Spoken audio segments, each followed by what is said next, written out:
And a little bit of a health break and a refreshment break.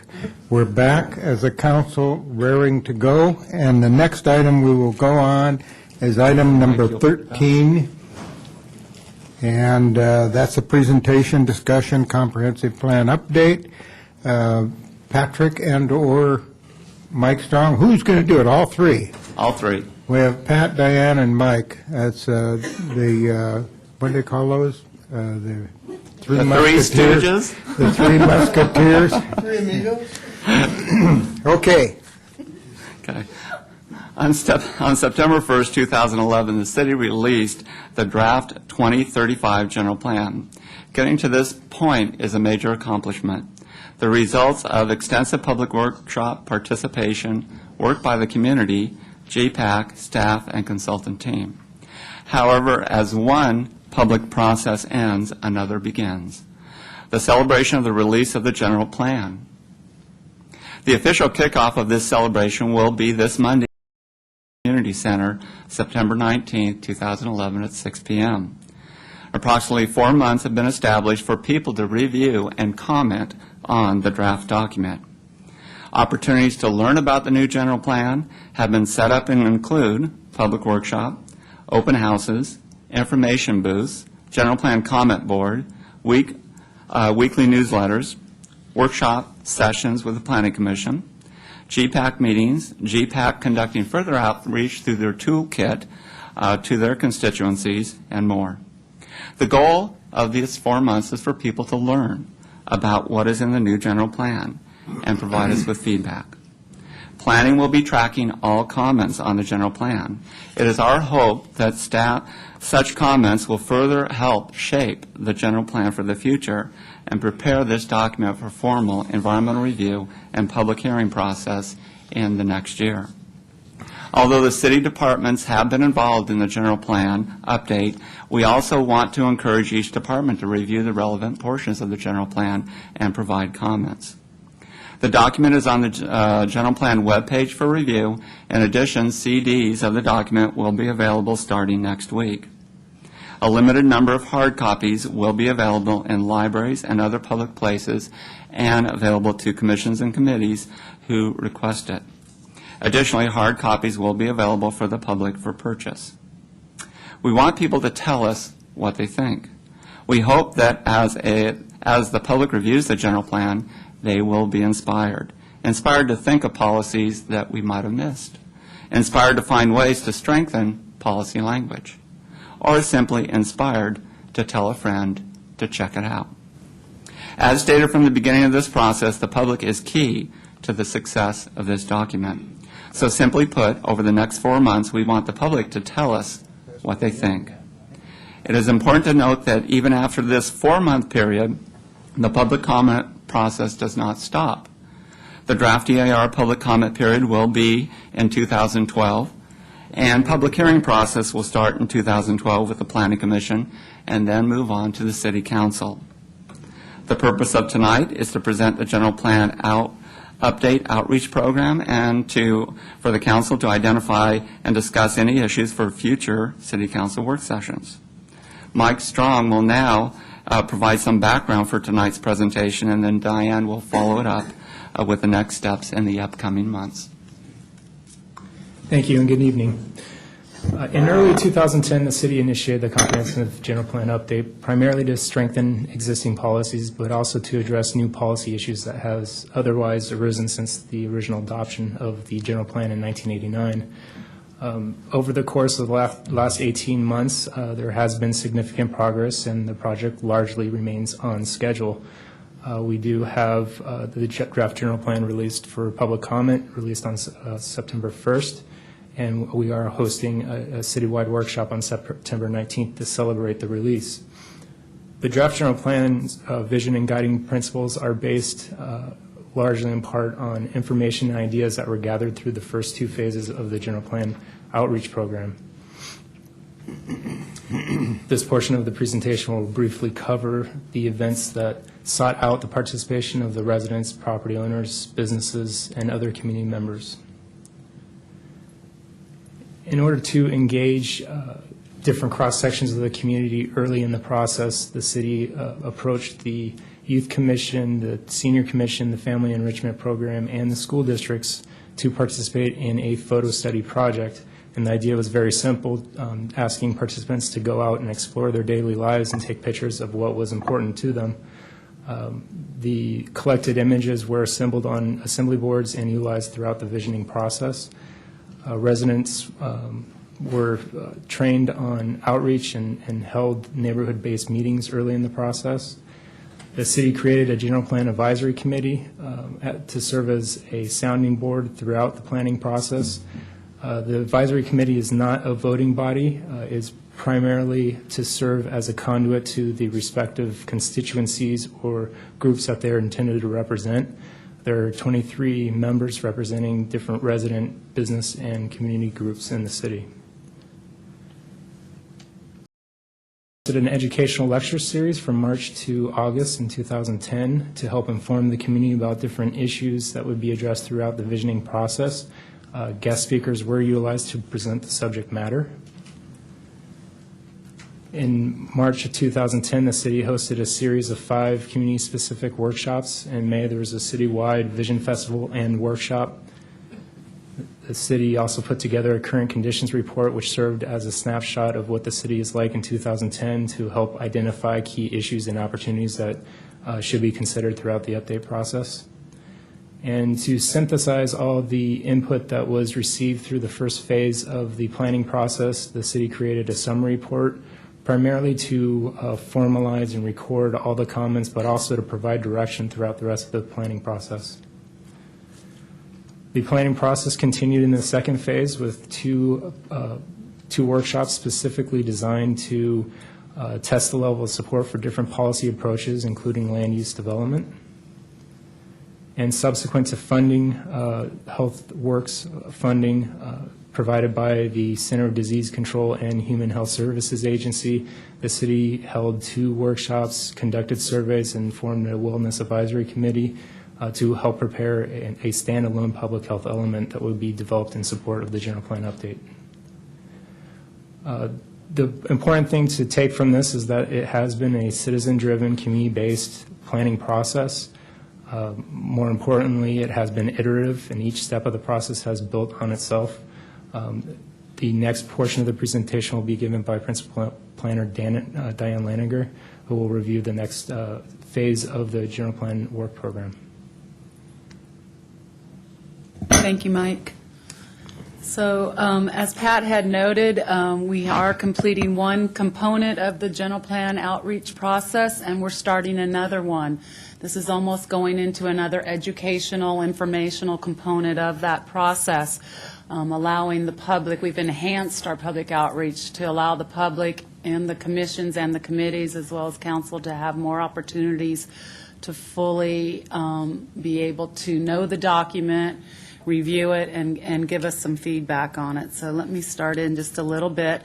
As you've heard, we've released the draft general plan. We are proud of that accomplishment, and it is on our website, www.encinitas2035.info. It does reflect the draft policies on the comments that we've heard through the various workshops that we have put on. It is primarily consistent with the elements that we have in our existing general plan. We've enhanced the land use element to be land use and community design. Recreation element has recreation and public facilities. And of course, as you've heard, we've added the public health element as a standalone. So with that, as you've heard, we are going to have 4 months of additional public review, and we have a wide variety of opportunities for the public to become involved and to get to know the document and to spend time with staff, ask questions of staff. There'll be opportunities where the consultant is available as well. And we want to go over those a little bit with you. So hopefully everybody's received their postcard in the mail. We do have our citywide workshop coming up this coming Monday, 6 to 8:30 at the Community and Senior Center. And, of course, we're going to be repeating that a few times tonight, which I like to do. And this is our formal kickoff. It's a celebration. We want the public to come. It's the public's document, and we want them to have the opportunity to get to know it better. We will be giving CDs out so that everybody can have opportunity to review the document. It'll be an informational review. We're going to have a reference resource center so folks can ask questions, ask where's that policy related to view corridors, et cetera. We'll try to zero that in with you. We're also giving some workshop materials that'll kind of give an overview of the document, a little bit of a guideline to allow people to know where certain issues are within the document. And that booklet that we've put together, we hope that it's something that somebody can carry throughout the process, too. It's not just for that September 19th workshop. And, of course, we'll be asking folks for comments. As you're aware, we'll be having some city council meetings, status updates, beginning with tonight. Obviously, we're here to review the outreach program and get direction from council, what they'd like to see at work sessions and how they want to be involved in the public outreach as well. We'll be back on October 12th to go over the workshop results and receive additional feedback from council. And, of course, January, February 2012, we'll be back and go over the 4-month outreach process and results and identify any modified general plan prior to the public hearing process. We've also, as part of this 4-month endeavor, established some Planning Commission informational meetings. We want to clarify that this is not a time that the Planning Commission is going to give us recommendation. The idea is that, as you can see, we laid out a number of meetings.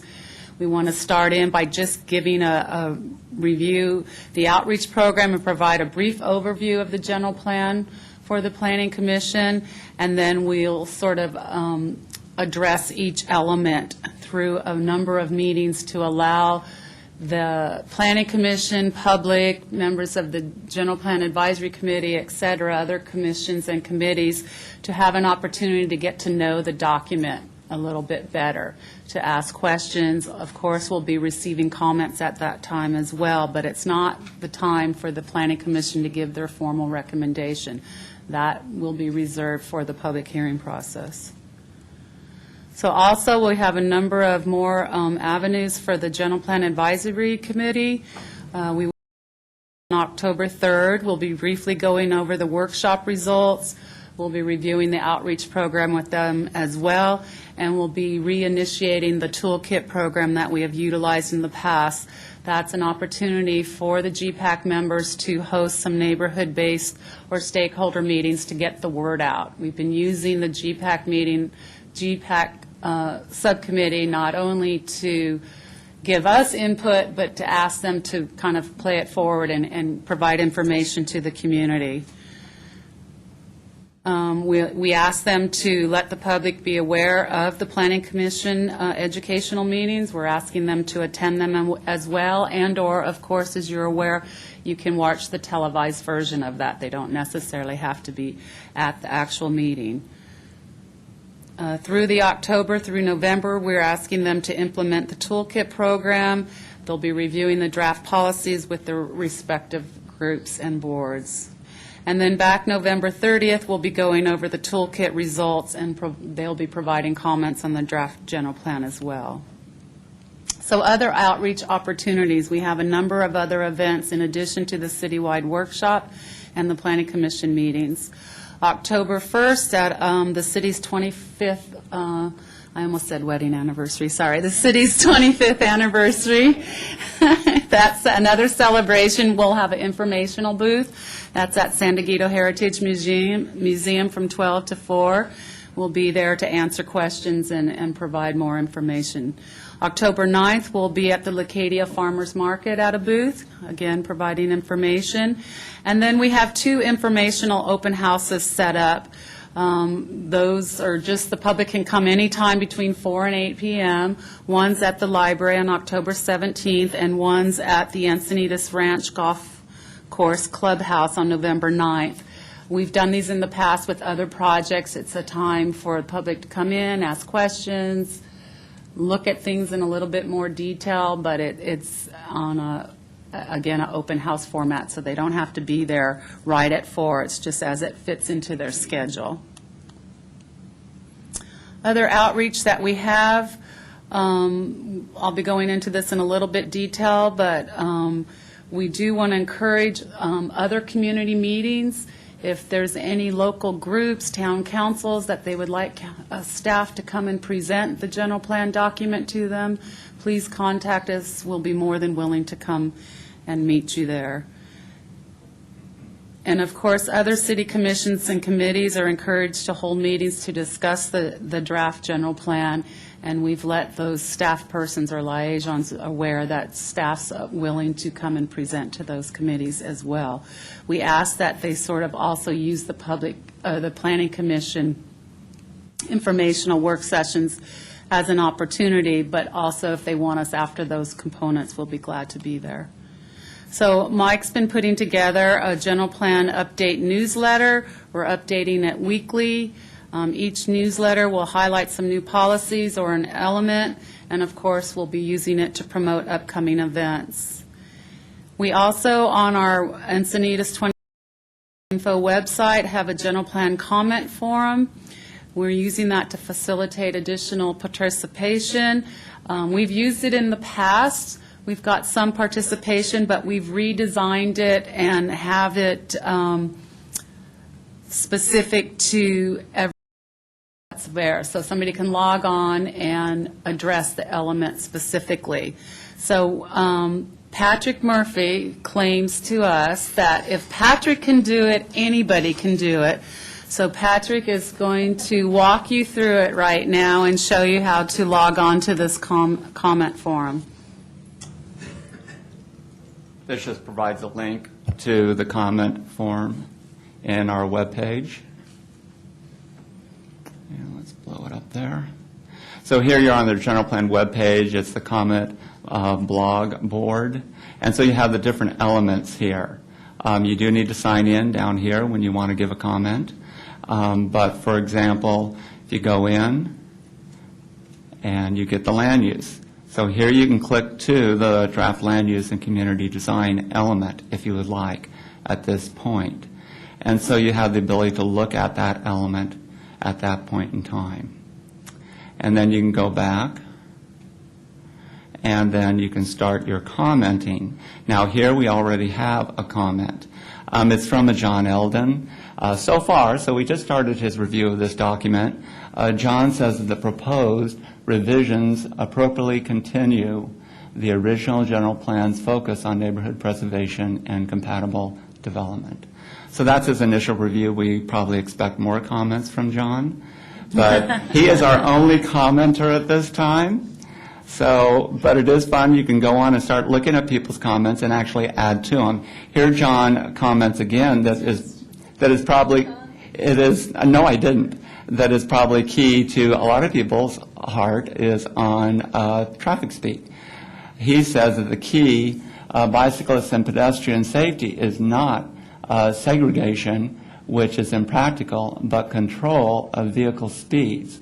We need to find ways to reduce speed limits enforceably, despite the state's efforts to prevent this with, It's 85th percentile this is a speed very law. small screen here. So people can enjoy that and look at the comment board and add their comments to it, either on what they're hearing or reading or from what they see. And we hope that this will actually encourage people to comment even more. Question on that. Go ahead. So they will register under their own name as similar to like the e-alert, you have to register with your own name. Do they have to include their email address or anything of that nature? No, it doesn't come up to the public with it, but do we respond at all? No, the user login does require, I guess the system's set up to send out alerts when things are uploaded to the website, so you do put in your email address, but it's not publicly available, just like John's comment, so you weren't able to see it. Okay, thank you. And so now, Patrick's proved that before he you can do get too this. far on that, Patrick, you lost me in the very beginning. No, seriously, you went right to, if I look at the header on top, you zipped over to a portion of the general plan. We can get on that with a message board of the general plan, the 2035, what's the short version of that? That's HTTP 2035, Encinitas 2035, period? It's www.encinitas2035.info. So just remember Encinitas2035.info, and that gets you to our specific web page. And then you can go right into the third one down, comment board, if they would like to make comments. And that's fine. And that was my concern. I thought I pulled it up once without putting info on the end of it. I got onto the 2035 thing, but maybe I have to do the info. I'll check it again. Okay. And I think it's on our webpage, too, that links over. If you're on the city webpage, you can link over to this webpage on it. So just wanted Patrick to do it. Whenever I pull up my council agendas, I go to the city webpage. So if Patrick can pull up an agenda on the city webpage, then pretty much anyone can. So now we're back to the presentation. Thank you, Glenn Patrick. has a question before you get going here. Just real quick, how much longer is this portion of the presentation? I think we're coming close to the end here. All right, because I got to tell you, I'm doing a slow burn here. I'm not pleased. What I keep hearing you say is things like, anybody can call us and we'll show them our baby. We'll bring our baby to your community meeting. Look at our baby. You can comment on our baby. Hey, you know what? What if I think your baby's ugly?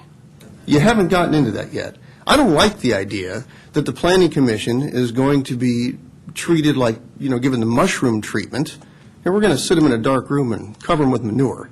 I want the Planning Commission to get a hold of this thing on a section-by-section basis and tear it apart and have real teeth and have real input as to what's good, what needs to be done away with, what needs to be enhanced. And then I want those recommendations to come before this body for us to weigh in on it. Any of that anywhere in this process, and I'm not happy. So talk me down. Okay. To respond to that is, one of the concerns we have with the commission giving recommendations, as you're suggesting at this time, is that we don't have an environmental document for them to review to give those recommendations. They are the official state law body to make official recommendations, so those are at public hearings for the community, and we aren't at that point now. This whole point of coming to the commission was because they're going to be the first legal body to review this through public hearings. We wanted them to be educated and updated to what's in it. Now, they might individually give comments, but if they start making recommendations, they're pretty much prejudicing themselves out of a public hearing process because they're already formally making recommendations on a document that they haven't had at a public hearing yet. Well, that's a bit of a catch-22, isn't it? I mean, at what point are we, who are the elected representatives of the city and the Planning Commission, who are our appointees, allowed, I don't think I want this in my city's general plan? Or, hey, you know what, I think this needs to be in our city's general plan. You've addressed everyone's ability to comment, either at a community meeting or online on a blog, but you've not indicated that those comments will have any impact on the actual product. Can you help us understand better how we, as your city council or our planning commissioners or an interested member of the public, can actually impact the document? Mentioned before in meetings is that as we go through this 4-month process, if there are comments the staff feels is consistent with past actions or discussions in the workshop, we would present to the council in January, February, a strikeout underlined version of that general plan.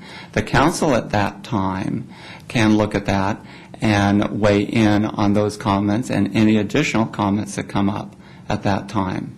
So, for example, if council wants to change something at that time, still there's concern is that we like to take consensus at those meetings versus any kind of vote because we aren't holding it as the formal public hearing. There's a whole host of public comments coming even after that portion of public comments through the public hearing process. So, for example, if the council said, ridiculously, but if you dumped multiple goals and policies in the general plan, well, those citizens aren't being able to comment on that during a public hearing process. If the commission, say in their first land use plan, dumped on the land use plan for whatever reason, the whole program is the public would be commenting through this 4 months. And so the commission's prematurely throwing out policies that the public really hasn't digested, hasn't reviewed, would probably comment on. So you're circumventing that process. All right, well, go ahead. Presentation, I'm still not happy. No, I would just add, I think Jerome's concern is when we look on the, I don't have the general plan here because I'm not connected to the internet, and it won't fit in my computer, but the concern is as we go through the process, what I've seen to date, and even today's presentation, I don't see hearings and this adding and striking out taking place anywhere. There's a time to happen, and I think what Jerome's asking is when that's going to happen, and how's it going to happen, and is it going to happen at the Planning Commission first, which I think is probably the appropriate place, and then come to us? In the official process, through the public hearing process, we present and hold a hearing before the Planning Commission in 2012. The Commission will, historically in the past, has taken an extensive time in reviewing these type of documents. The Commission's formal recommendation will be shown with underline and strikeout in the document to the Council. What we envision after the end of this 4 months is that the Council in January, February could easily be presented with an underlined strikeout document, but some things that staff doesn't feel comfortable in adding or subtracting will still be shown, and that's this next slide that talks about the tracking process. So we will track every comment that comes in during this 4 months. And in many cases, we'll probably be making changes, because there'll probably be very good changes that reflect to the document. The staff feels comfortable that they can. So you will receive a strikeout underlined document to some extent in January, February. And you'll receive all those other comments that came in through that process from the community. And if you want to further strike out, underline, or change the document January, February, that is an opportunity for the council to weigh in.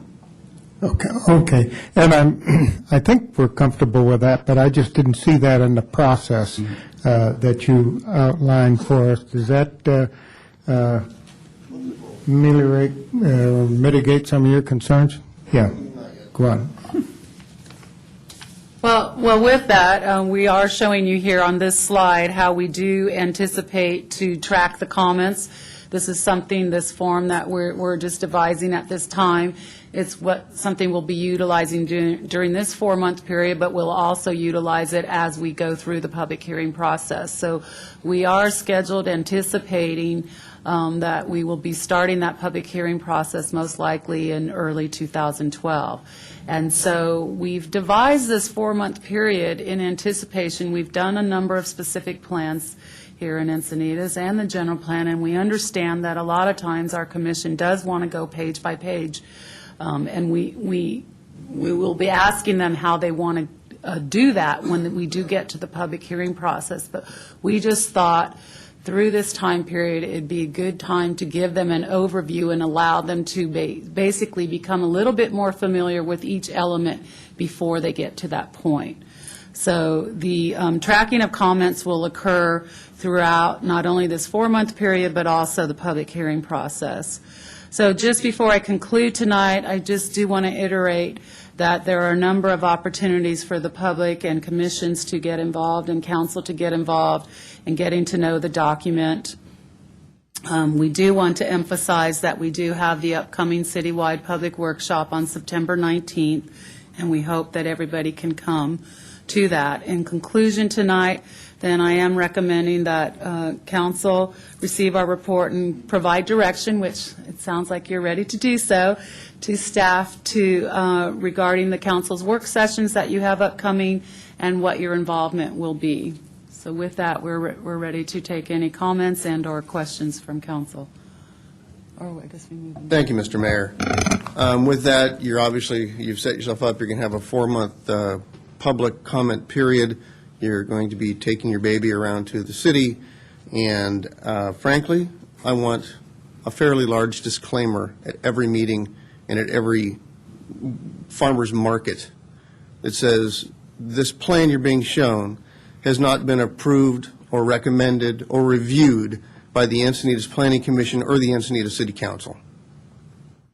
Because I don't want to hear about what in the hell are you people thinking, X, Y, Z, when we haven't been thinking anything. This is a staff and consultant-created document thus far, and it has not been vetted by our Planning Commission, or frankly, our Traffic Commissioner, our Parks Commission, or us.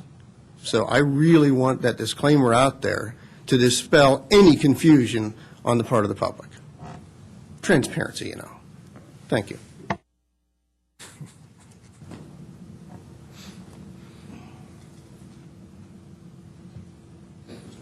Is that the end of the presentation? Yes. Okay, and what Drum says is right. There's a lot of these folks that have contacted us already about, what were you smoking on some areas of that. And we haven't even been reading. I can't even get through that whole thing. My eyes are sore, my head's tired doing that. But there are some areas that kind of jump off the page that I think we on the council have noticed, and certainly the public has. So I guess the concern we have is might be premature, but I think Jerome raises a good point. Let's not somehow lead the public to believe, if not lead them, allow them to believe that this is somehow a plan right here. It's not a plan. It's a work in progress, and that won't become a part of a plan until we go through the iterative process you talked about, as well as the Planning Commission review, and if required, line by line, a strikeout, add, so that, and then it comes to the council, and we'll do a lot of the same thing, because there's a lot of interest in that now, and as we're seeing, the interest is popping up towards the end of the information cycle, which is normal, but we want to make sure that people somehow don't believe this is it. What do you think about that, baby? It's not it yet. We only have 16 speakers, so which is good. I mean, that is a good thing, because we're craving input. Boy, I think we're going to get it. Okay, let's go through the speaker list. Oh, wait a minute. Sorry, I'm still on the agenda. We have some requests to speak. Councilmember Gaspar, then Councilmember Barth. Thank you, Mayor Bond. Well, correct me if I'm wrong, but what I'm hearing is at least some discomfort level from my fellow council members in the process. And, in my opinion, we're sitting here tonight to give a nod or no, I'm sorry, I don't agree with this process moving forward. And that's what I was prepared to do tonight, was to say, hey, this is the schedule that's been put in front of us.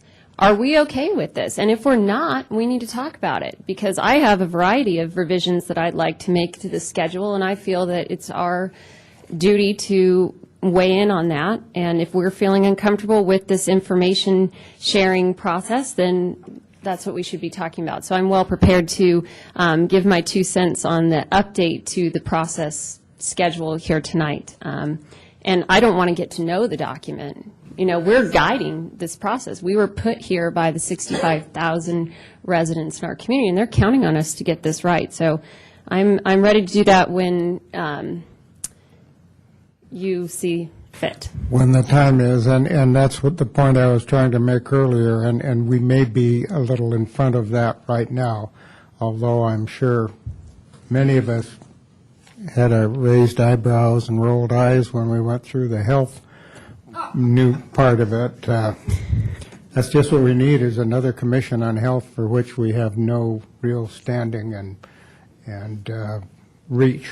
But that's just a comment for you to write down, not necessarily a recommendation or a motion.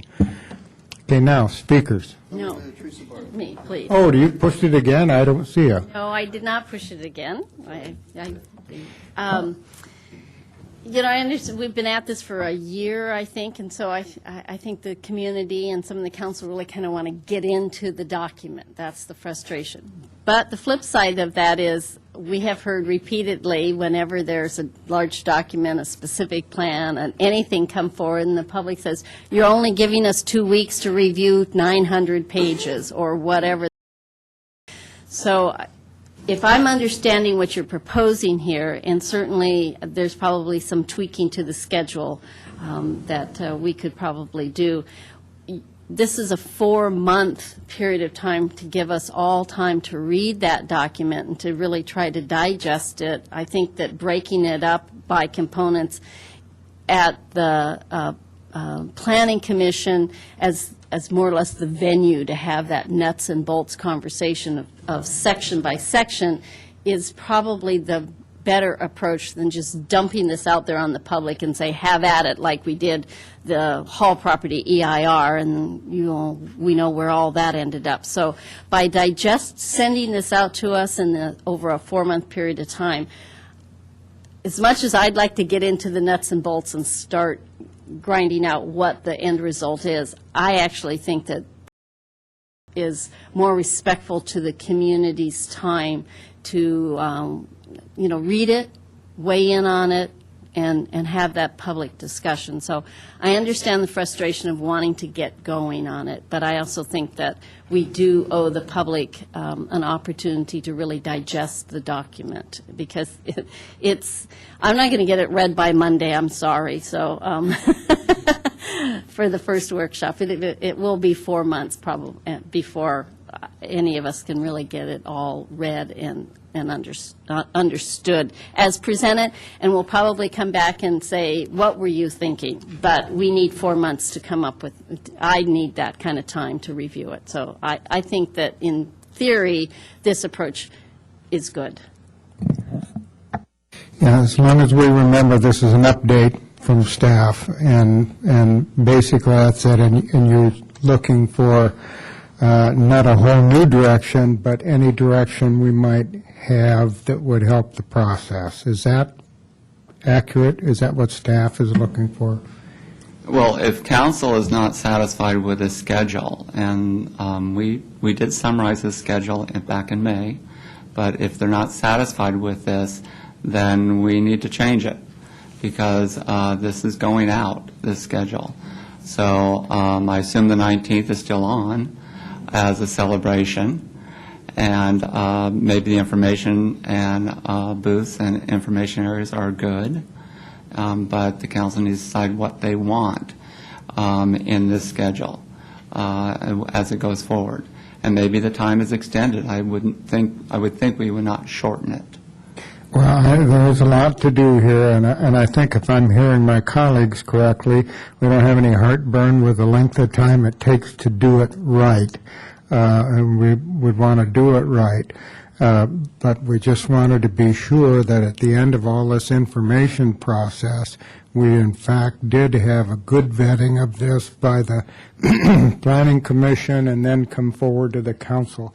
Is this basically, if we summed it up, what we're interested in? You know me, Jim. I'm very detail-oriented, so, I've come prepared to revamp this. I'm not no, as Patrick said, I'm not currently satisfied with the process schedule moving forward, and I'd like to make some recommendations to the schedule tonight. But we can wait till after the speakers. The poor thing's been sitting out there. But these folks have been here all night, so let's hear from them. Speakers, help us out. Okay, the first of the podium is Tony Kranz, and then would Robert Ector and Jim Ashcroft please move forward and have a seat in the front row? Good evening, Tony Kranz, Encinitas. And I would like to start by congratulating the staff for their efforts and their baby. It seems to me that the amount of effort that's gone into this document is significant. And it was a huge undertaking. And I think they did a great job of listening to the public. They now have a document out that theoretically reflects what they heard from the public, and then I believe the process includes giving the council an opportunity to weigh in, whether it should be sooner rather than later. I think there's some that's a legitimate question, and I think that it sounds like you're going to take that up. So part of the problem that I have, and I should admit that I haven't read much of the draft document. It does say draft. I think Councilman Stocks is correct. It's fair to put a huge disclaimer on the front page that says this is a staff-written document from public input, and council has not had an opportunity to weigh in. I don't have any problem with that. I think, as you know, I have a beef with the city because they withhold draft documents. And I think it's important that the public have an opportunity to comment, and if people are up in arms about a particular provision, it's simple. Tell them it's a draft. We'll get our shot at it, and you'll get plenty of opportunity to speak to the issue. One of the problems that I have with the draft that's currently available to the public is that it started from, let's write a new general plan, and it has no redlining. It didn't start from the original document, and part of the reason for that is obvious, that it is essentially, it is largely a new document. But we have a base from which we have to start this, and for the public, which has operated under the general plan for, roughly 25 years, the redlining version is important. And so I hope that this council will give direction to staff to offer the public a redlined version of the original general plan that shows where sections of the current approved general plan went in the new general plan, the updated general plan. And it isn't going to be easy because there has been an extensive change to the draft, but I sent you a copy of a PDF, which I did have some correspondence with Patrick, and he talked about the difficulty of trying to meld the two documents, and I sympathize with that, but there is technology out there that can do this, and I would hope that you would dedicate the resources to make sure that gets done for the public. And congratulations again. Thank you. Next speaker is Robert Ector, and then would David Meyer please move forward? Yeah, good evening, Mayor and City Council. My name is Bob Ector, 1150 Quail Gardens Drive. The draft plan was recently released, and I was pleased to see so many areas written in the plan that support agriculture and its future. Support in areas of water, ag tourism, accessory uses, and other topics are visions that try and keep farming moving forward and economically viable. After the first review of the draft, I have a few examples of concerns from the farming community. First had to do with some land use language. 7.8 talks about most growers. Basically, when you're converting some properties over, if in regarding pesticides, most growers would agree that the process should be developed to where converting farms to other uses to keep surrounding neighbors informed about pesticides used on the site. Again, I think most growers would be open to that. In the draft language, though, it does require working with the Department of Health on hazardous materials analysis. The language of developing this process really should probably be done through ordinance or code and not written into the general plan. If this very specific requirement is not written well, it's going to be very difficult to amend the general plan versus amending a city ordinance or code.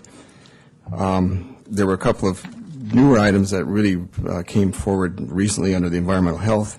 8.1, there's a language in there to create, not encourage, but actually create a database of properties being farmed, looking at soil quality and how it relates to chemical contamination. How much this database is going to cost, who's going to develop it and maintain it, I don't know. Pesticides are already regulated by the County of San Diego, and every grower submits a monthly use report by chemicals used by volume and type. These records have been kept for more than 12 years at the San Diego County Ag Department.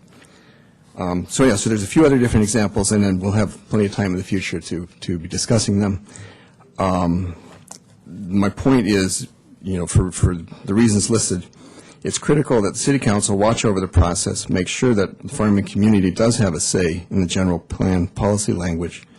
And I quote from tonight's report that was handed out there, or online earlier, the release of the general the release of the general plan update ends one component of the public outreach program and initiates another that will allow the public to review, comment, and have meaningful impact on the policy language.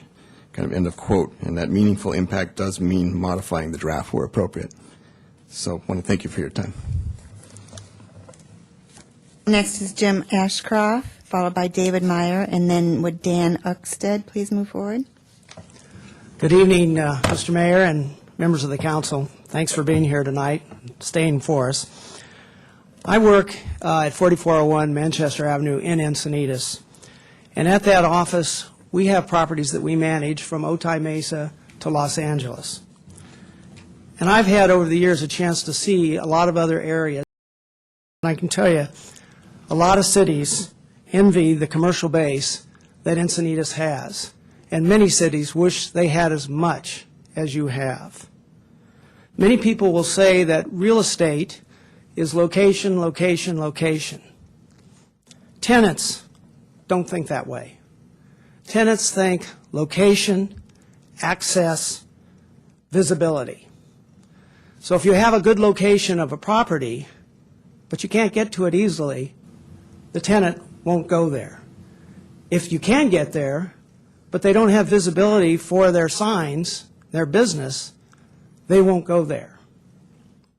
My concern is that the proposed plan puts access and visibility in jeopardy.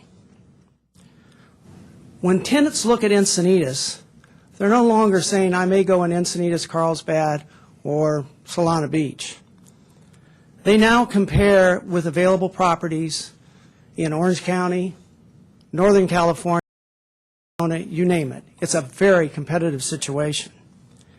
If you sacrifice access and visibility, the word will spread. Your tenant base will decline, and the city funding will go away with those tenants. Thank you.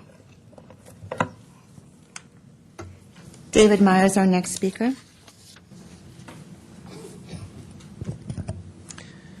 David Meyer, Encinitas.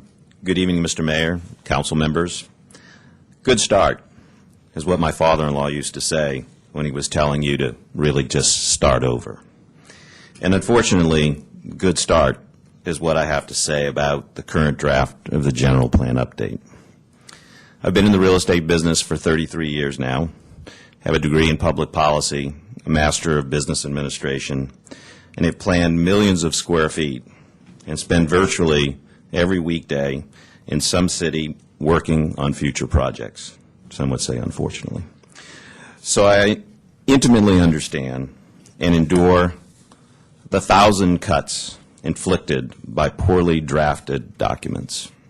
Unfortunately, the current draft of the general plan update brought to us by an out-of-town consultant is so fundamentally flawed from its foundation, in no way represents the views of the silent majority of Encinitas citizens. It may require a complete start over. If you build a building with a bad foundation, about the only way you can fix that building is to tear it down and just start over. In particular, I question the plan to place 95% of the future growth impacts of up to 2,000 new residents in areas comprising less than 5% of our city, especially since these areas already suffer from heavily impacted infrastructure. And the proposed way to deal with this impact is to simply adjust our standards, lower our standards of what gridlock is deemed acceptable. We are risking the financial viability of the future of our city by asking the owners of property that between sales and property taxes probably generate in the neighborhood of 40% of the city's revenue to accept this plan without any engagement or buy-in of the plan. Who in their right minds would do this? If this plan is to be by the community at large and by those being asked to implement this plan, there needs to be a concerted, direct, and serious dialogue undertaken to create a shared vision for the future. Along with this shared vision must also be a shared burden. The community as a whole must agree to share the burden being asked of New Encinitas. Otherwise, the plan needs to be revised. Spread the 5%, spread the 5 communities sharing all of their own burdens, and move on. A shared vision must equal a shared burden. And currently, presently, there is no incentive, no buy-in, and no engagement by the impacted parties. So I ask the council, who are directly elected by the whole community and represent the whole community, to start this process here tonight and engage directly impacted parties to create a shared mutually beneficial vision for the future. Thank you. The next speaker is Dan Uckstad, and would Matthew Deely and Doug Harwood please move forward? Good evening, Mayor Bond, council members. My name is Dan Uckstad. You were close. It's not bad. And forgive me in advance for my lack of political correctness. Mr. Stocks, I think you said it very well when you said you felt like a mushroom. At least you were being fed something. I didn't find out about this on behalf of the property I represent until March 22nd, and that was a meeting that was set up by someone that wasn't staff. Really appreciate that. And when we found out that there was something that was going to affect the zoning of our properties, the property owners, quite a few of them, got together and we met to learn about this plan. When we started to object or question it, we were basically told, no, that's it, there's nothing you can do about it. And so we had a problem with that. And as we dug in and learned more about it and learned more about the GPAC, it became very apparent that the GPAC was, in a best case, was made up with members without much thought or concern for those that were really affected. At a worst case, it was made up by members that were hand-selected to specifically exclude those people who were most affected. Neither of those are acceptable. So I think that the people that are affected, the commercial property owners along the 2 corridors in the zoning changes, they need to have significant input in this process. And they haven't. They haven't had any input. They've basically been told this is the way it is. You know, we're told we're going to have a celebration of this plan on Monday. The way I look at it, that's like my son telling me, Dad, I finished, but I got an F. You want to celebrate that? It's not a celebration. Another problem I have is the specific economic analysis. I don't think anybody has looked at this from a property owner's point of view, that if we change our properties, are they going to enhance in value, or are they going to increase tax revenues, or are they going to increase income, which is what drives us all, at least us on the commercial property side. And that's flawed in itself and needs to be looked at. I think that overall, we look forward to being involved, we want to be involved, but we need to be involved. And if you're going to affect 5% of the properties here that represent a huge portion of the tax revenue, I think you'd want us at the table to be part of this process and to approve this process. The next speaker is Matthew Deely, followed by Doug Harwood, and then Buddy Borhar. Hi, I'm Matt Daly, and I just appreciate being able to speak briefly before you. I represent the Daly family, who has commercial property in Encinitas. And I found out about the general plan at an even later date than the gentleman who's just spoke before me. And as I've tried to dig into the plan and look at the draft and talk with other community members that I have a relationship with, it also, I would just reiterate what was just spoken before me, it appears that the most impacted segment of our community, who has the properties that would be so deeply impacted by the general plan, have not been properly represented in the process. Now, I'm not here to say whether that was deliberate or anything like that. I'm just saying that, in my opinion, we have to make sure that as this process moves forward, that the of commercial-owned property owners in the corridors that are being discussed with the plan have proper representation and have opportunity to say what needs to be said in their representation. So this is the first time I've ever spoken at a city council meeting, and that's because it's the first time I've ever attended any council meeting. So I'm a little bit nervous, but I really appreciate and feel honored to be able to speak before you. I so agree with the appreciation that was expressed earlier in the meeting to all of you for what you've done for Encinitas, and I think I would say that as well. Thank you for the amazingly difficult job that you do, and that's my piece. Thank you. Doug Harwood is our next speaker, followed by Buddy, and then Donna Westbrook. Hi, Doug Harwood, council people. The general plan process in regards to the land use settlement has the state requiring that we have to find homes and locations for at least 2,000 more people. And I know that that process, as designed by MIG, that has a vision, a grand vision for Encinitas, has led to the plan to use this area as the center of, with European flair, of mixed-use residential commercial.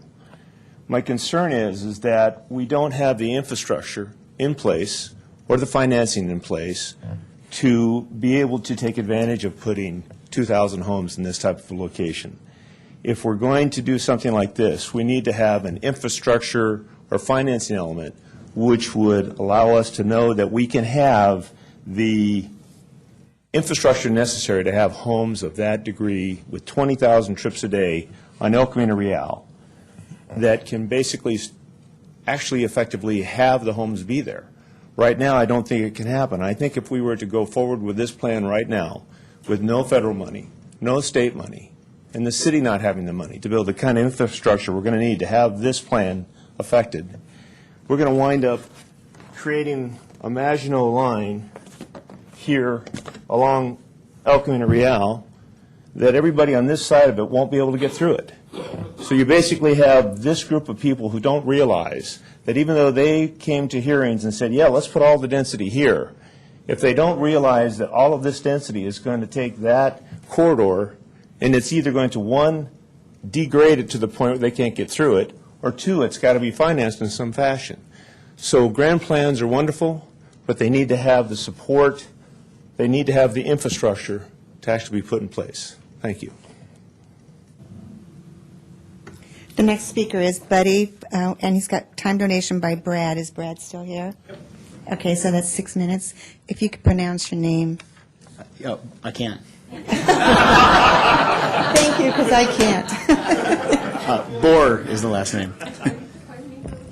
Bohr. So, good evening, Mayor and Council. My name is Buddy Bohr. I'm an Olevenhain resident, and I represent the ownership of Henry's, now Sprouts Marketplace shopping center. I've been in the real estate investment, development, and operation business for over 20 years. I was pleased when I heard that the city was going to update its general plan. I was pleased when I attended the first outreach meeting at the Olevenhain Meeting Hall, and then subsequently heard that the general direction was going to be to attempt to accommodate future growth along the El Camino Real and Encinitas Boulevard corridor. I was pleased when I heard that the lead consultant was planning to involve interested parties in an advisory committee to help steer the process. I was cautious, but pleased to hear that the city was proposing a new mixed-use zone to be incorporated along the El Camino Real and Encinitas corridor. I want this to be successful. Unfortunately, however, I believe I'm here tonight to say that the outreach to date has been a failure. For 3 reasons. So first, the outreach is flawed. Who attended the meetings? Well, it's the usual suspects that come to these meetings and they say, I don't want any growth in my area. Well, who didn't attend the meetings? Well, the commercial corridor, because they're not residents. Were any of the commercial property owners included in the advisory committee? No. Well, why not? In fact, as an affected party and an experienced real estate professional, I offered to become part of that committee, or part of that group. On several occasions, I was recommended by the local business network, and formally applied. I received no response. Has the Planning Commission commented on the general plan update? That's their job, right? No. Why not? So, if the outreach was flawed, then the feedback and the analysis must be flawed. There has been no economic impact analysis done on this plan. No one has studied whether the proposed density will accomplish the stated goals of creating a more pedestrian-oriented experience.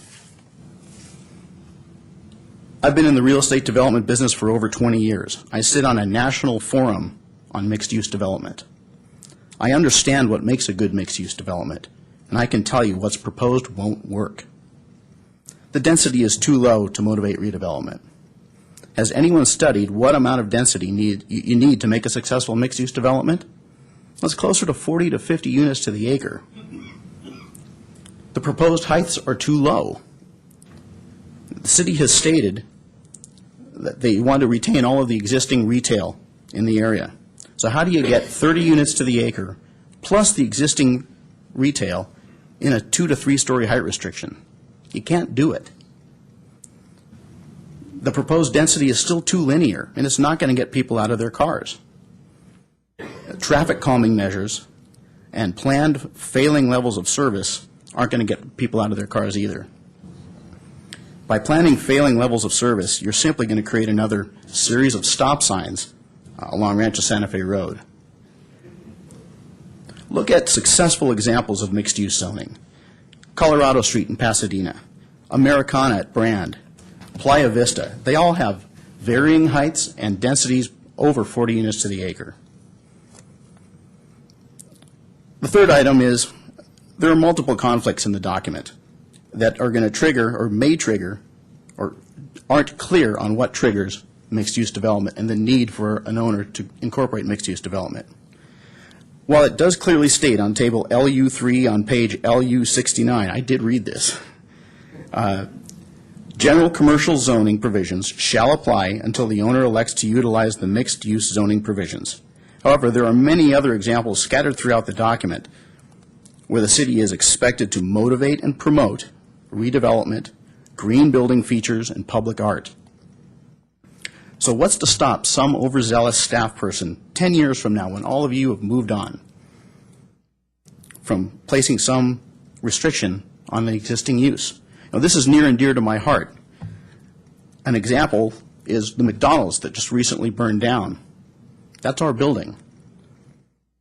I can envision a situation where I would be questioned on where's my mixed-use element, and I can't rebuild it.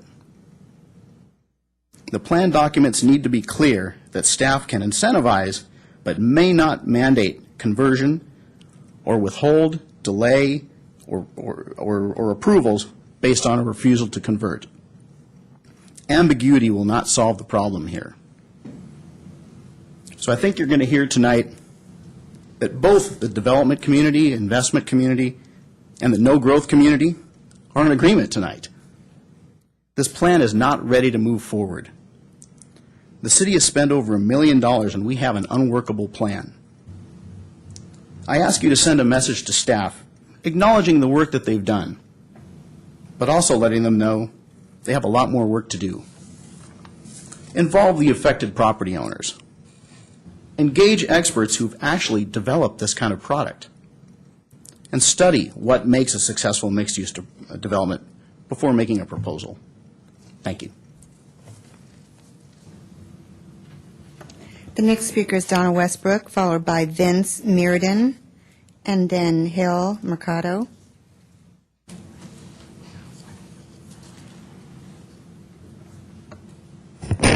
Donna Westbrook. The best thing I can say is that fortunately you didn't put it on a lot of paper. And after that, I think you should probably take it and just say, we're starting over again, because it's not what was expected. I believe when we first started this, we were told it's an update to the general plan, which means what we currently have, which means you do strikeouts, you do additions, you'll do a few other things, but you don't come back, and as they say, throw the baby out with the bathwater. and that's where it is now. It's a new plan. It's as if the old one never existed. Now, they may say they've taken parts of the old one, but the thing of it is, change a word here, change a word there, it's no longer the current plan. And, I do not, this is not a celebration. Staff has apparently taken this over, and saying it. And unfortunately, apparently council doesn't either. This really should be stopped right now at this point, instead of going on for the 4 months, because I don't think you're going to find any consensus anyplace unless they start taking out lots of things in the circulation element, changing things in the housing. You still got the old housing element, I believe, that was rejected back in, was it 2007? That was not ever approved. Circulation element, same thing, another rejection. So if staff comes to you and says celebrate, and you celebrate, then you better read what you're celebrating, because it doesn't make the council look too great. And as I say, I hope that you say, let's stop it right now, because it's not a good plan. Just in the fact, you've got mixed use that's in your commercial area. But did you also know they have mixed use residential where you can have commercial? That's the new one. I was very surprised to read that one, which means, I guess, they could go all along El Camino Real where there's residential and then put in commercial.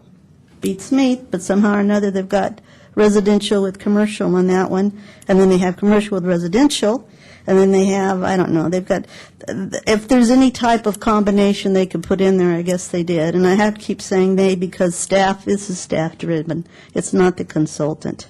It is staff-driven. And you're letting the staff drive this. And if you are, then you've got a train that's about ready to be derailed.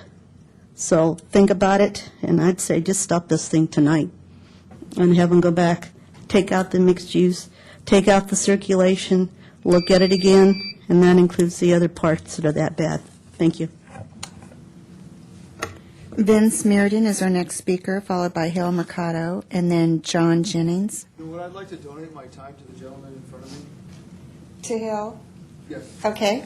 I don't need that much time. Okay, well, take what you like. Okay, I'll give you 6 minutes. My name is Hill Mercado, and I live at, Mr. Mayor, members of the council, my name is Hill Mercado. I live at 147 4th Street here in Encinitas. And El Camino Real is the golden goose of the retail tax dollars within Encinitas at this time. That's about 2 million square feet of concentrated retail on El Camino Real. And a good portion of those retail tax dollars that benefit the city actually come from outside the city itself. And those tax dollars actually do not use any of the facilities of Encinitas. So they're, to me, extremely important. And my concern here really is in the accessibility and visibility of that retail. I think it's extremely important, and I think we should be all concerned about it.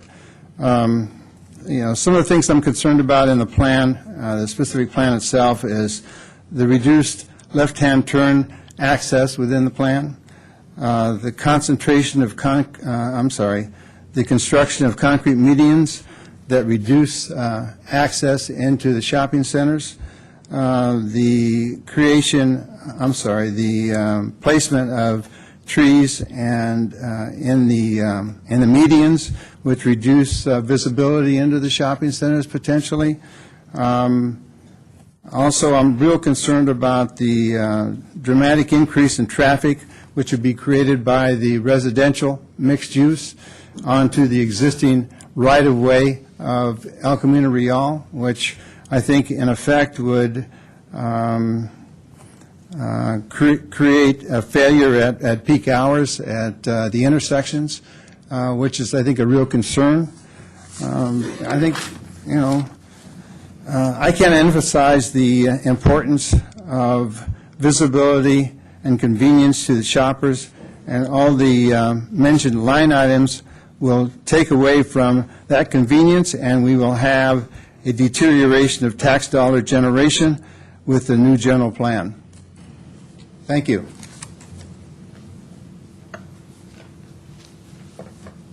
The next speaker is John Jennings, followed by John Georgeson, and then Gerald Sodomka. Good evening, Mr. Mayor and City Council. Thank you for the opportunity to speak to you this evening. My name is John Jennings with Cushman & Wakefield. We are a large real estate company, and I've focused 15 years representing the landlords of Encinitas, the suburban shopping centers.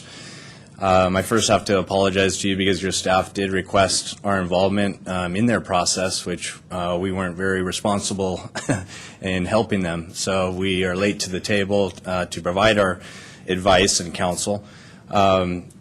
Today, what I wanted to share is that, in retail representation of landlords and development, you really have two types of retail. You have suburban and you have urban.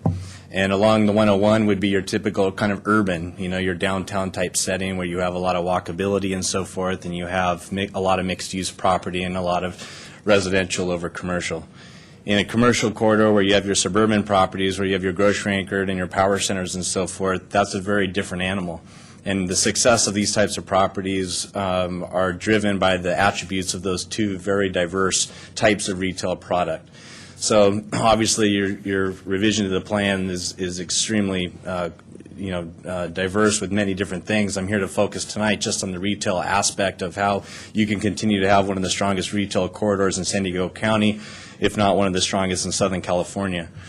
Today, the retailers that are choosing Encinitas are choosing it for the sales volume. And earlier tonight, the first speaker said it very clearly, yes, it's always been location, signage, and access, but today more than ever, it's about their sales volume potential. And we're all back to fiscal responsibility. Surprise, surprise. So we have to look at that and what makes a tenant successful to be able to drive the highest sales volume. And right now today, with your existing retail that you have along El Camino Real corridor, where I specialize in, to make drastic changes to your zoning there where you have that flexibility, you do have to be extremely careful where you aren't going to disrupt what you already have.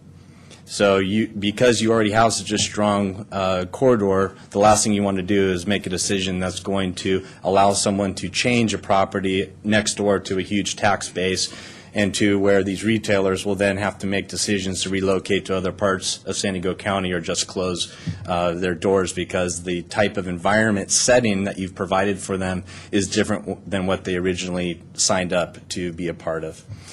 So I'm looking forward to working with all of you to make the City of Encinitas an incredible retail experience for not only the people that live within the City of Encinitas, but also, obviously, since I represent your property owners, and really from my standpoint, I represent you, I want to make sure that we can continue to bring the highest and best use to your property, as well as the most incredible retail mix, merchandising mix that you can have so that you enjoy your retail experience. Thank you very much. John Georgeson is our next speaker, followed by Gerald Sodomka, and then Jimmy Gillen. My name is John Georgeson. Members of the council, Mr. Mayor, thank you for the opportunity to speak with you this evening. A few days ago, I received an email from someone that follows Encinitas politics pretty closely, and what he sent me, my jaw nearly hit the floor. I couldn't believe it. Talking about the general plan, some of the information I received was that we want to promote community kitchens, mobile clinics, development of new child care facilities, vending machines, a public health commission.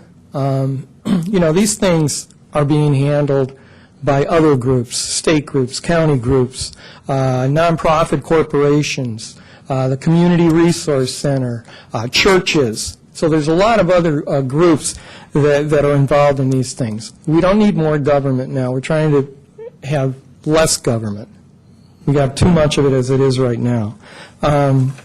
Addressing the issue of the development plans.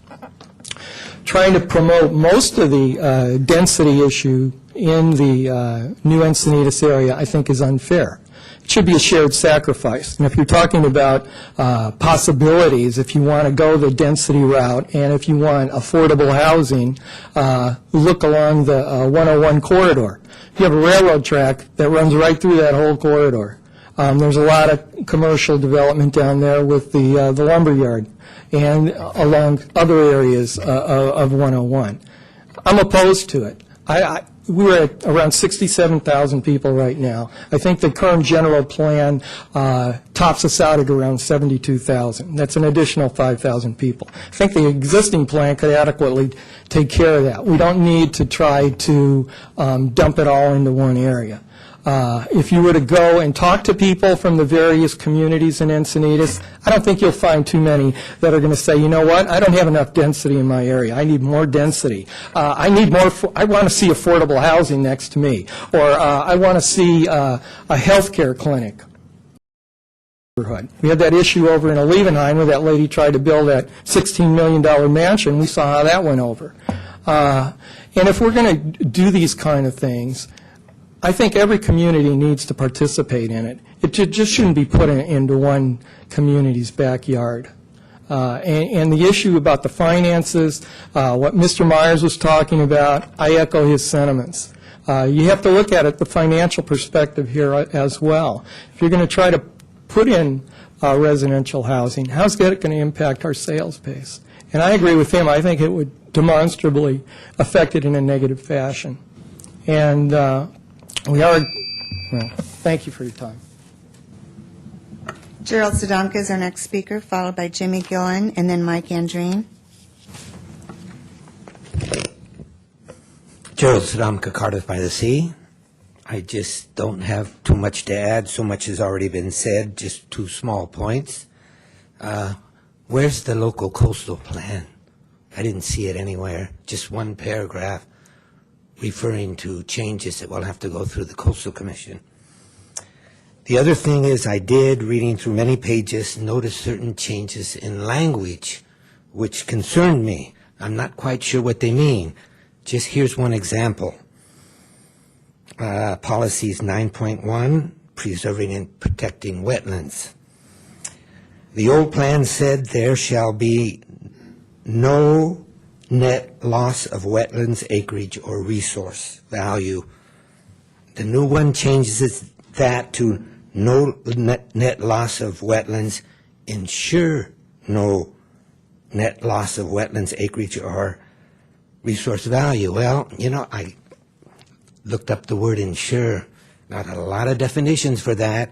I don't know if that weakens the language or strengthens it. I think that's something that I would like the staff to be very aware of. The other thing is, I noticed in many, many places where it often says is, it's been changed to generally is. That seems to me also that it's weakening the language. Maybe the language should be weakened, or maybe it should be strengthened. And I'm also strongly support a strikeout version. The sooner the better. Thank you. Jimmy Gillen is our next speaker, followed by Mike Andreen, and then Lisa Schaefer is our last speaker.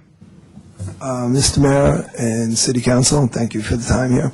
I am representing noted as the Hill here in Encinitas. We have your own sign. Our own sign up there has a wave. We have a very strong surf community in the area.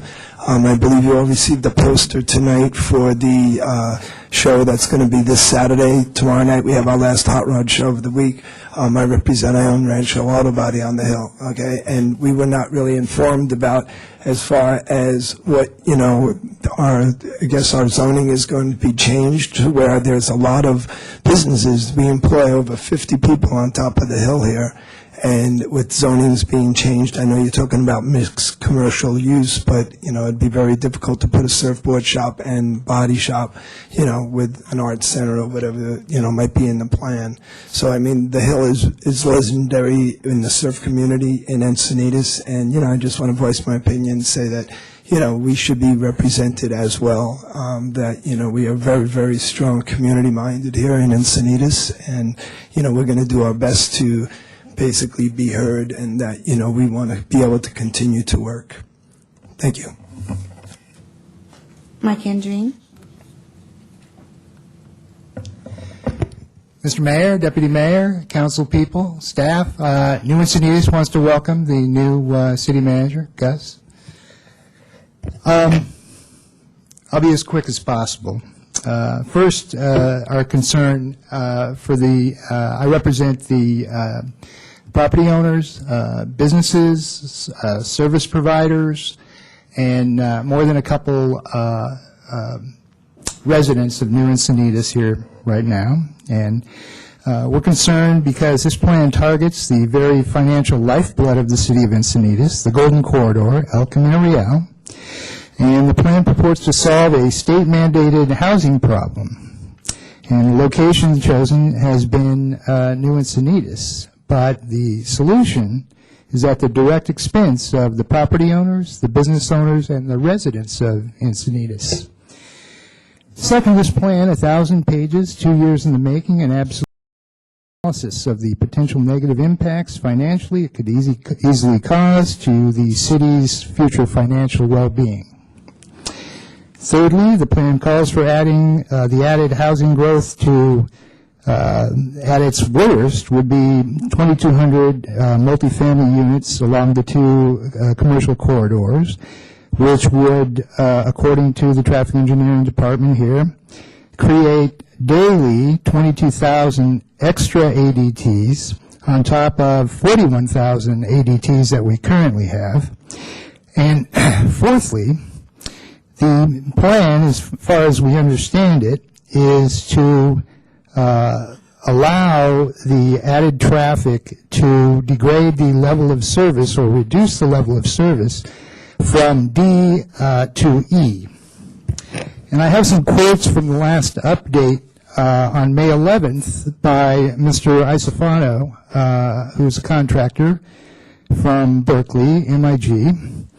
And when the degradation of the LOS came up, he told the council on May 11th, "We are shifting from an automobile-dominant system to a more balanced system, more friendly to pedestrians, bikes, as well as transit.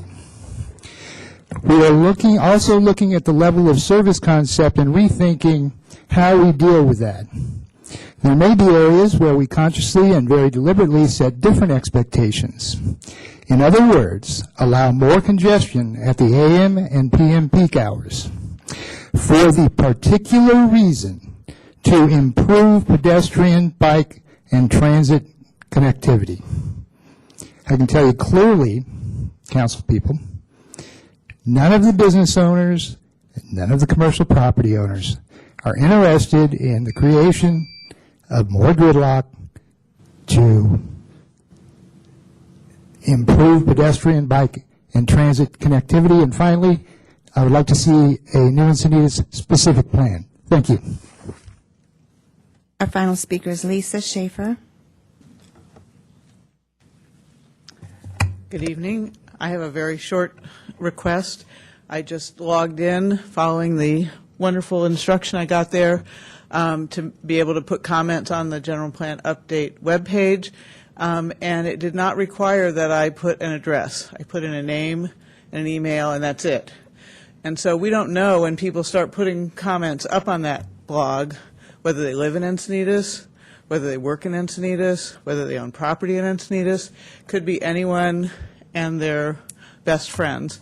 It was the same problem I noticed at one of the general plan update workshop. They presented a survey, and when we asked, well, where do these people live who answered these questions, they knew what percentage of them were not from Encinitas, but we didn't know which comments came from which people. So I appreciate all the other comments that are made. I know some of the business property managers and business people don't necessarily reside in Encinitas, but I think it would be useful in whatever process we have to be able to identify who's making these comments and on whose behalf.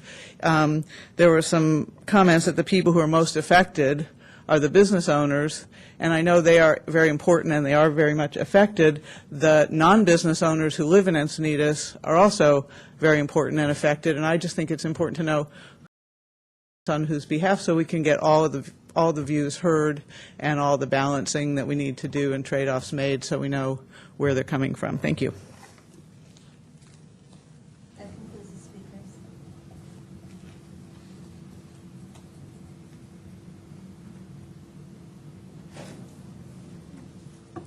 Well, Patrick, we overdid our objective of getting you some input.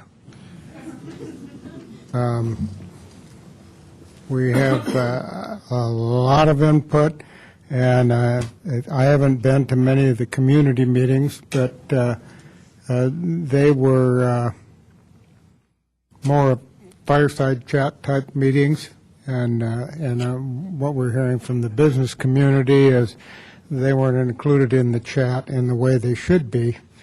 And part of our problem is, and this is from my perspective, I could be wrong, we hold workshops, we hold information meetings, we hold all this kind of stuff, and nobody really goes to those. They want to stay home and watch Survivor and have a beer or something. They don't want to come down to those meetings.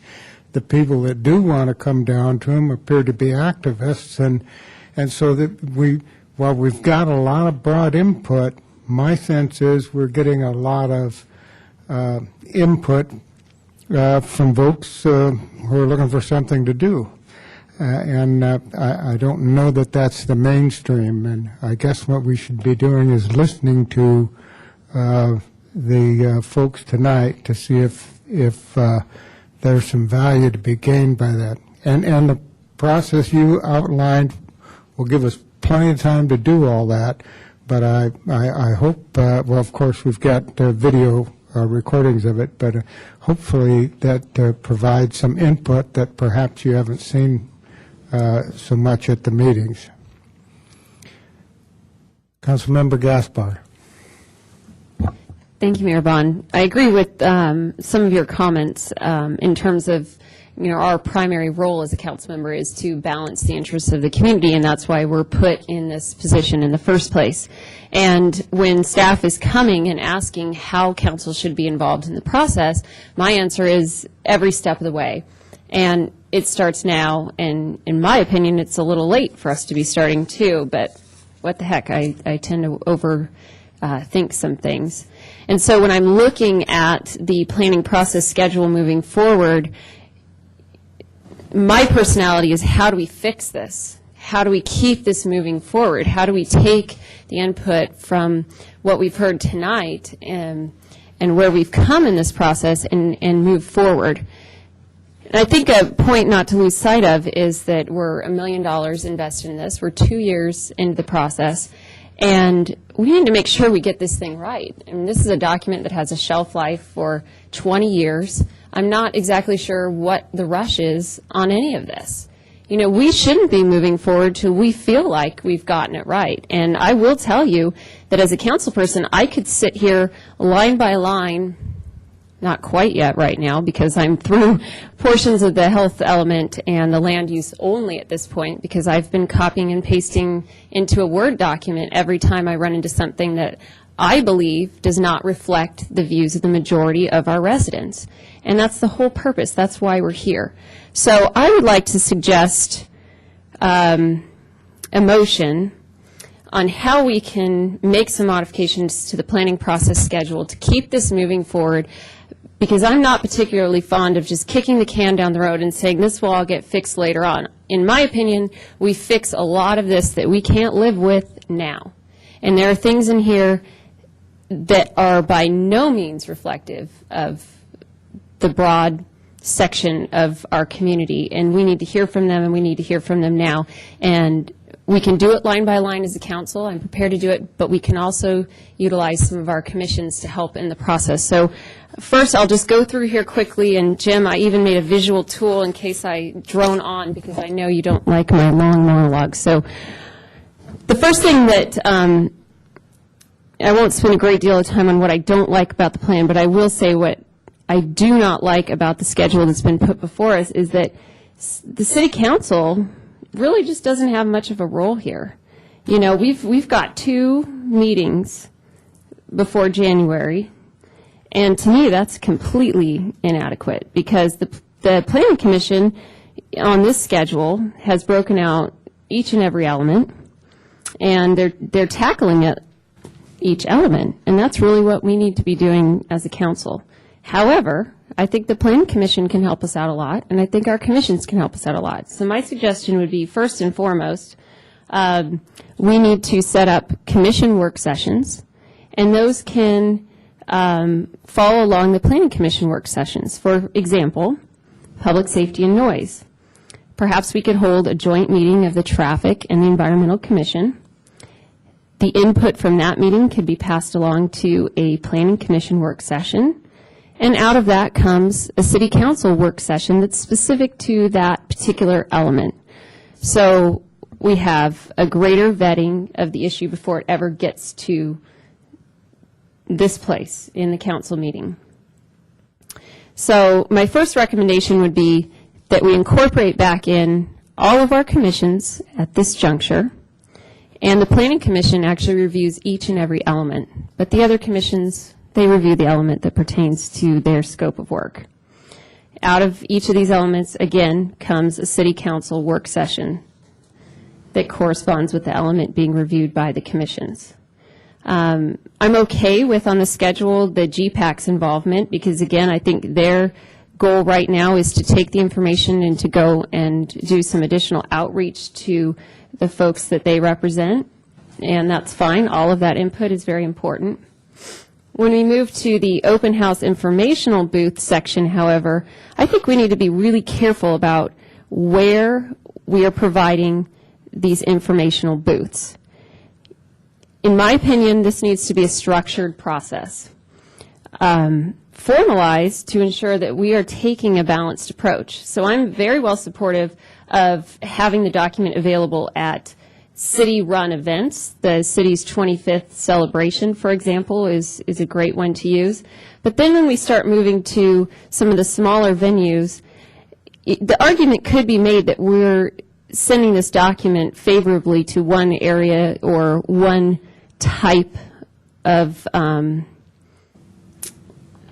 event and not another. So what I would like to see instead is an effort where the city goes into each of the 5 communities and they host a workshop with the community. That way we create that sense of balance, that no community is being put above the other. We're just going to each area, and anyone can come.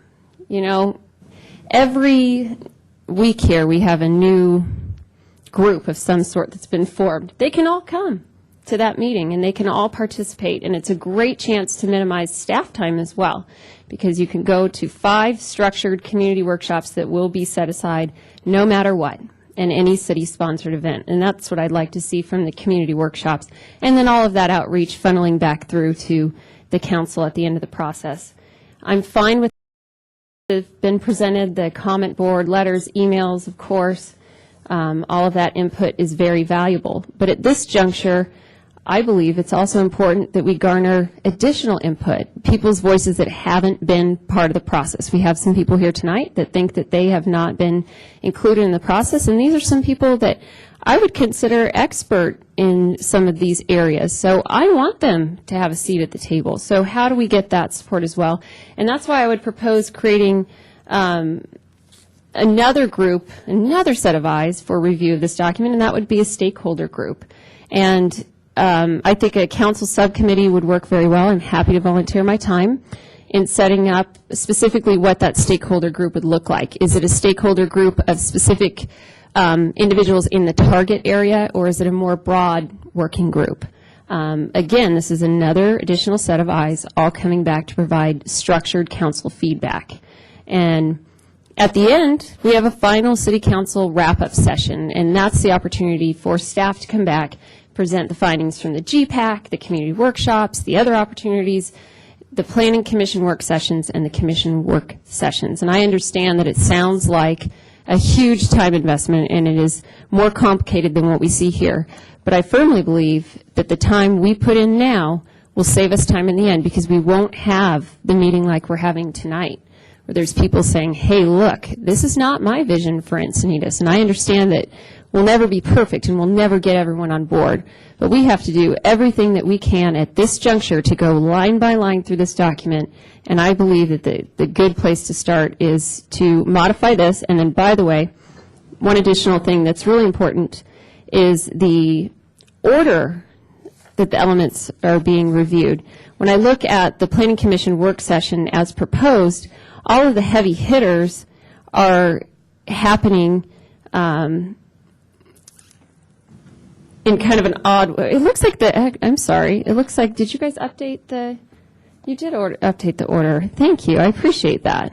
Because I don't have to go through that, but I do appreciate that the order has been updated on those, because the original document had the heavy-hitting land use and housing and circulation happening at the end, and in my opinion, those needed to be off the top, so I guess I am okay with that. The only thing is that I would prefer to wait for the EIR process to be triggered till after that City Council wrap-up work session. So tonight, I'm just going to make a motion that we update this timeline per the plan that I've discussed. And let me just make sure I didn't miss anything. No, I think I'm good. That's it. I'll stop talking. I'll second that. All right, Deputy Mayor Stocks. Thank you, Mayor. I support the proposed modification to our process. Did you do a proposed timeline change too, or do you think it'll be done in approximately the same, or add 2-3 months? Well, it depends.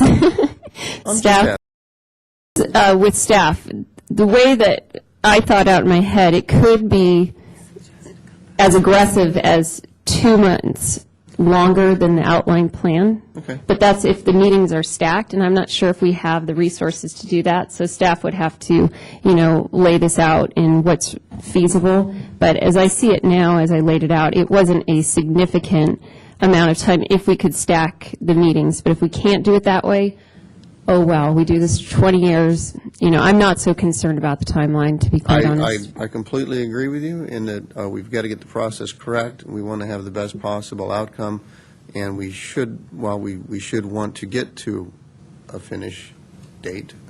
That shouldn't be driving the process. So I thank you for your recommendation. I will support it.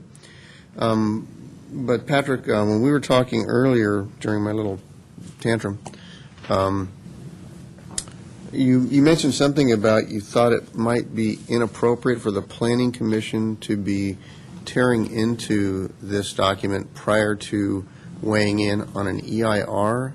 And I said, that sounds like a catch-22 to me. You can't see it until you can see it. Or, like in catch-22, right? You can't make an appointment with Colonel until he's not here anymore. Okay, he's left, so now you can come in. Explain that better for me, okay? It's kind of like a development proposal. We don't bring up a development proposal as an official public hearing for the commission to vote on until we have the environmental completed. Right. So this general plan is a project. So if the commission, for example, starts making recommendations, formal recommendations on certain issues of the plan, and it's coming to you, and you're voting on those recommendations, you're basically voting without environmental review. So what I suggested was that you start using consensus on it. Okay, but let's back up there for a minute. Well, there was 2 issues. That one, and then the commission is the official body for public hearings. We don't want them to prejudice themselves out of at a public hearing. For example, if they say, we want to consider no mixed use on El Camino Real based on testimony, okay? And that's their consensus. Well, when they hold a public hearing in the future, it inhibits people to come to that meeting and say, well, we would like to have mixed use on El Camino Real. So, because they pre-decided that issue. So we're real concerned, at least with the Planning Commission, not the other commissions, but the Planning Commission because they have a legal role. So if the council wants to get more information out of the commission, we would do it maybe with individual comments and take consensus on that comments without formal votes on it. Well, that sounds like it could work. We want them to be able to weigh in. But you know, I've been reviewing EIRs for a few years, not as long as you, and last time I checked, you know, you can't do an EIR unless you have a project to study. So that's, you know, chicken and an egg. I mean, you can't tell me that they can't weigh in on what this project, the update of the GB general plan is. They can't weigh in on that to help create the project because they're going to have to weigh in on the EIR ultimately. That's just kind of like, huh? You know? And then which begs the second question, where are we in the EIR process and when will that be going? Well, because we heard that there were some concerns or issues, we've held off on any additional technical reports so we don't spend any more money until we understand what particularly the density and intensity is, because that's where some of the issues have been coming up. Right, and traffic mitigation and all that good So stuff. we haven't done the noise analysis, we haven't done the air quality analysis, we haven't done the GHG analysis, and we may have different alternatives relative to traffic, and so we may have to revise any preliminary traffic studies that we've done. So, no, we're holding off on that until we get some better clarification. Okay, but you think that by using a consensus-based planning commission workshop kind of a concept, we can get feedback but not a formal vote? I'm just concerned with the commission saying, I'm going to make a motion that I want 4 and 5 stories on this property or this area. Right. With 40, I heard 40 to 50 units per acre. I'm very nervous about them saying that and making a motion on it. But if individually they say, oh, this might be worth studying. Got it. Okay? That's a different issue. Sounds like they're going to need to be well-staffed. They're going to be well-schooled. Both ways, thank you. Because we don't want them to say something that could jeopardize the process in the future. And that's why other commissions, it's not an issue. With the Planning Commission, it's very much an issue because they are legally responsible for this plan. And what I was going to suggest on the schedule, to make sure I understand it, let's take circulation. So we would start with Traffic Commission to weigh in on the circulation element. Then it would come to the Planning Commission to weigh in on the circulation with Traffic Commission's comments. Then we would come to the council. So it'd be like a 3-step process for that one element. Land use is a tough one because we don't have the commission is the land use body. Right. But others may want to weigh in on it, but that's up to them if they want to weigh in on it prior to. So what I would suggest, because we are involving other commissions and their schedule, that I would like to take this back with that understanding, redo the schedule, but make sure we can connect with their schedule. Well, let me just... And then come back to the council and make sure, did we get it right? Well, I might have some help for you. First of all, before I finalize my comments, I want to say I wasn't joking about the disclaimer. I want that disclaimer on those documents. I'm okay with that. Okay, thank you. Mr. Mayor, if you would appoint Councilwoman Gaspar as the council subcommittee and direct the committee and Patrick and the team to work together to finalize and refine the proposed structure, I think that would be a fabulous thing. I have no problem with that, but I don't know what I can do with a committee of one. We need 2. Put Teresa on it. Teresa, that would be a good move. You'd be willing to do that, Teresa? Okay, well, let's... This is also the subcommittee where we'd be structuring the stakeholder group, and we'd be reviewing this new revised timeline. You'd be working with Patrick largely. So rather than having Patrick go off and create a whole new plan and then bring it back to the council and we say, well, that's not quite right, you two will work with him to perfect it. So all we'll have to do is head nod once it comes back. And be really pleased. No, I'm being facetious, but that would be my sense, that that way you would be involved in that process at the front end of it and through the process, so that when we did come back to the council, we would know that that input, council input, was there. Now, we may, the majority may change some of that input, but that's okay. That's what we're here for. Right. The motion was also the schedule and the subcommittee to think about a stakeholder group, and who might that be? So I assume that's part of it. That's all part of it, Yeah. That will come back to the council. Perfect. All right. Well, that sounds good. I have, since we've roped in Teresa, I see Councilmember Barth has a request to speak. Yes, thank you. I think the staff needs to know whether the 19th is a go, right? Did you want to know whether we're still going to have the rollout on Monday? I mean, it's been heavily advertised and all. So that's a question for the council that they need to answer tonight for the staff. So that's one thing you all have to think about. I did have a couple of questions. It is a catch-22. It's kind of frustrating not to be able to do the EIR on it because you really don't have it yet, so you don't know what you're fully studying, and yet it's hard to come to some conclusions about these decisions without knowing some of the impacts. But when do we get into the economic analysis of some of this decision? I know that the consultant has a specialist on board that does study this type of thing. When does that come into this conversation? Right. We put that on hold until we find out if another alternative comes up, say, with mixed use. Comments tonight talked about increased height, more density. Then that's one of the alternatives that we would want them to look at. We don't want them to move forward with anything until they get, I think, is it two alternatives or two alternatives they're supposed to evaluate. So if there's one that's going to be higher density, then we think that would probably be a logical one to evaluate, in addition to the 2 to 3 story mixed use at 30 units per acre. Right. Or there may be another one that comes out of it that I don't know. Okay, so at some point, we really will have some economic studies to support a number of alternatives and give us, as a council and the public, a better understanding of the potential impacts of our final decision, correct? Correct, from a fiscal analysis for the city. Some of the comments came out and said, well, you don't have an economic study to see if this development is feasible. That's not part of the contract. We're not looking at that. We're looking at it from a fiscal analysis for the city. Okay. So we'd have to adjust the contract for that, if that's where the council at some point wants to look at. Okay. And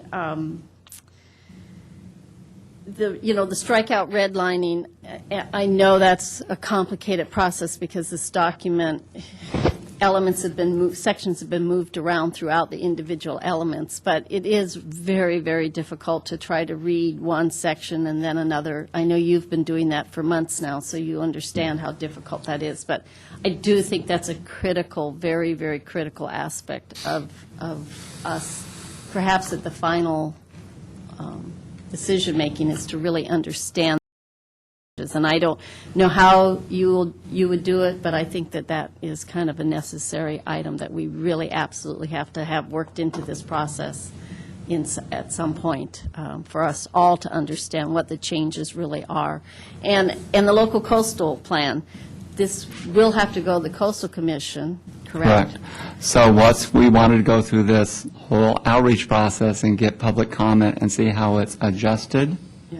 Then we'd go through and start identifying what those coastal policies are, because that's a huge process in itself. Right. So we do realize that has to be done, but basically it's either back shading or designating what policies are coastal policies. Coastal will probably agree or disagree in their review, and including modifications to it. So we have to kind of get our heads thinking that that's going to happen. So we do our best estimate of what those policies would be that apply to the Coastal Act. And in addition, we do, in our release of the document, we said we're still needing to work on the comprehensive coastal bluff plan. It's not part of this document, but we talked to the Coastal Commission. They agreed that Solana Beach theirs is going to the Coastal Commission in November, and many of our policies will be identical to theirs. So we're waiting for that process to end. And that will probably be a separate document, just for the Bluff properties. And I want to thank Councilwoman Gaspar for her proposal to enhance public outreach aspect, and I know that it's difficult for the staff. It's a lot of extra work, but this is what we're all about. This is the general plan. Everything else doesn't matter if this isn't right. So we have to get this right, and I think we can take the extra time. And it's better to get more input than less. And we'll just, I appreciate that effort. I think if I heard her say it enough times, I think I'm okay. And if Maggie was here, she would remind us that, democracy is not a spectator sport. You have to participate. You have to get into the game. And that's really what we're asking our community, our commercial property owners, our residents. Everyone has to participate for it to be a good final plan. So I appreciate the recommendation to have more community input on this process. And just as a follow-up to that comment, you touched a planner's heart. I think the entire council is saying that is basically this is an important document. We have to get it right. And so often it's considered a staff document or even focused, a planning staff document. It is to be used by all departments, all commissions, the council, and the public. As projects come forward, whether it's a development project or some capital improvement project that's come forward, or some policy that the council wants to do 10 years from now, is that policy consistent with the general plan? So we do appreciate that. We want it to be right because it is very important. Okay, Councilmember Gaspar. Oh, I was just going to say that my intent was to keep the workshop celebration intact for the 19th, I believe it is. I personally might not be celebrating, but I think we do have a lot to celebrate in that the individuals who came forward and participated in this process. There are people that have invested a lot of their time away from everything they have going on in their busy lives. So I will celebrate those people and their input, not necessarily the document, because, boy, it's a tough read, and it takes a lot of time to go through it. But, I'm fully supportive of moving forward in that formal release of the document, and I look forward to the continued input of the community.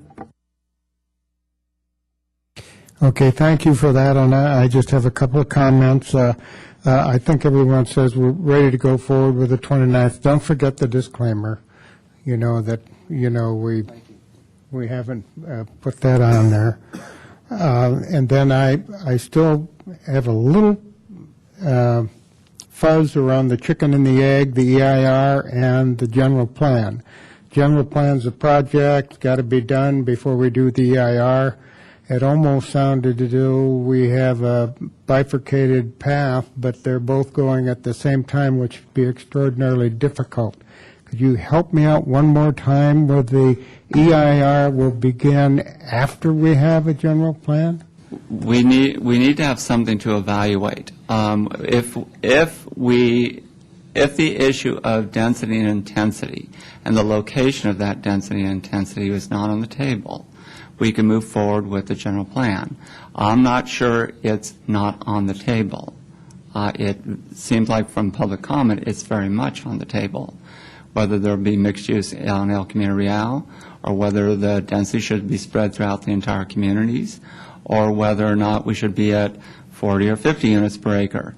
So I have nothing to evaluate at this point until we get that settled.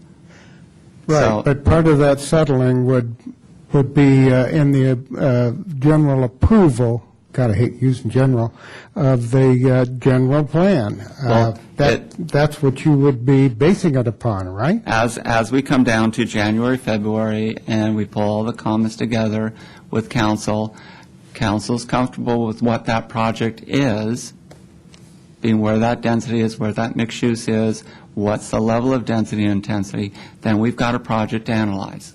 Okay, right now, I'm not sure I've got a project. We thought we did, but I'm not sure we have a project to analyze. You do not have a project, no. So that's, In case you were wondering. so it doesn't need council approval, but I need some nods from the council that this is what you should be going forward to evaluate. And so that's what needs to be fleshed out. That's the key issue to flesh out. If it's just policy and not density or intensity and location, we could be moving forward on the EIR.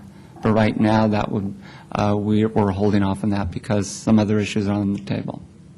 Okay, thank you for that clarification. It helps me a lot. I see no other speakers. We have a motion and a second on the floor. Please indicate your votes. Let the record show the vote is 4 in favor with Houlihan absent. All right, that's great. Now we're into the part of